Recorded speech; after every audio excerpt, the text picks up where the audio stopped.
Hi there, I hope you're doing well. These are difficult times and a lot of transition is happening. I trust you're safe and in good health. I wish you all the best. My name is Harry Alexander and I'm very passionate about change and transitions and about achieving goals and helping others to achieve their goals. But it was not always like this. So, have you thought about having a goal, but the very idea that hey, I won't achieve the goal has put you off? Or have you thought about reading a book only to realize that you bought the book and you haven't completed the book because you can't get through it?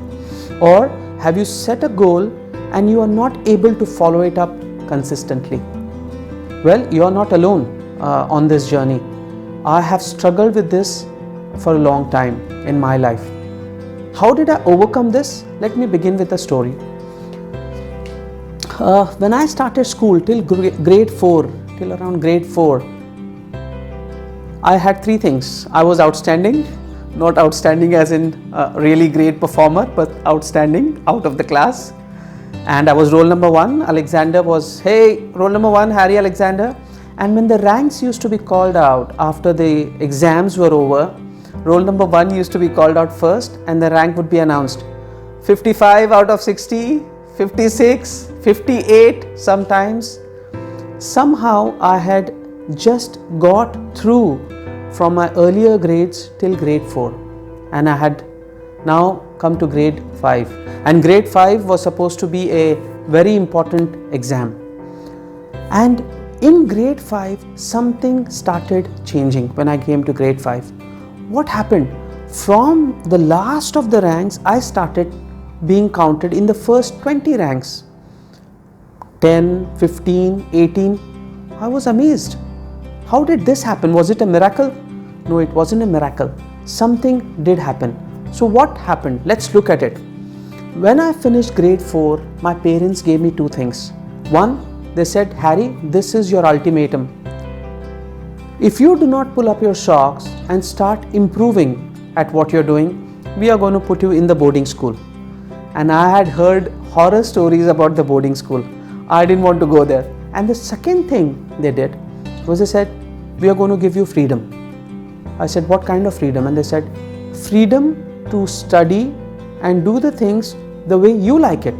And we are going to help you in whatever way it's possible. Even though we were actually scraping the bowl at that time, even then, they still wanted to help me out to improve. So these were the two things that were given to me.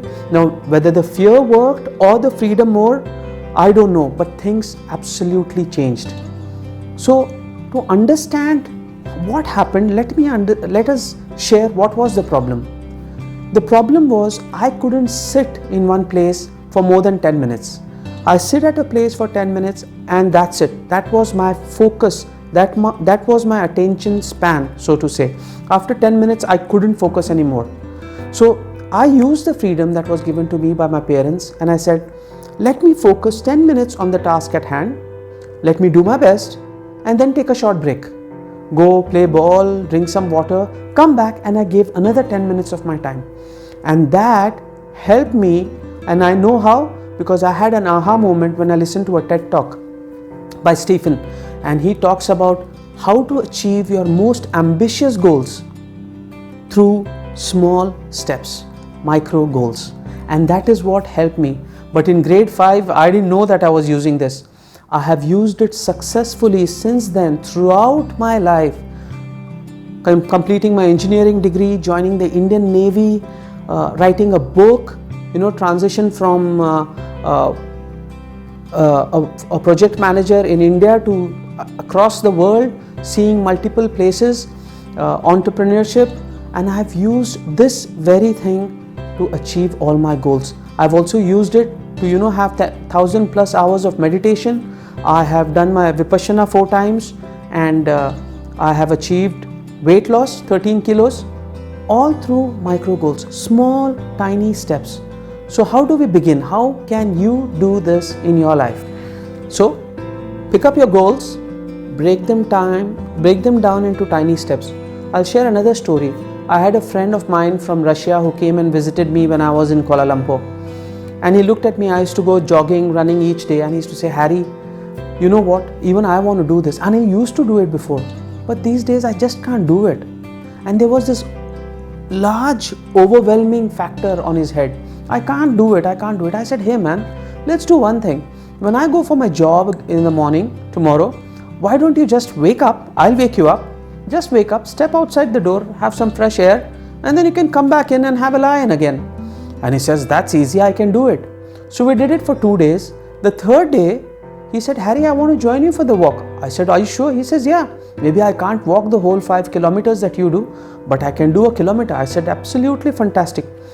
So that which began for him 1 kilometer at a time, it led to a complete lifestyle change in his life. He got back into his groove, fitness and his old self. So that is the power of micro goals. Why don't you give it a try? Go out there, break your big goals, ambitious goals into small, tiny steps and keep achieving them with small, tiny focus. But when you focus, try to give your best, even though it might be for only 10 minutes. Wish you all the best. May the force be with you. I would like to see you successful and come out of this deep phase of transition which is happening successfully on the other side, and may you achieve all your ambitious goals. Bye for now. Thank you.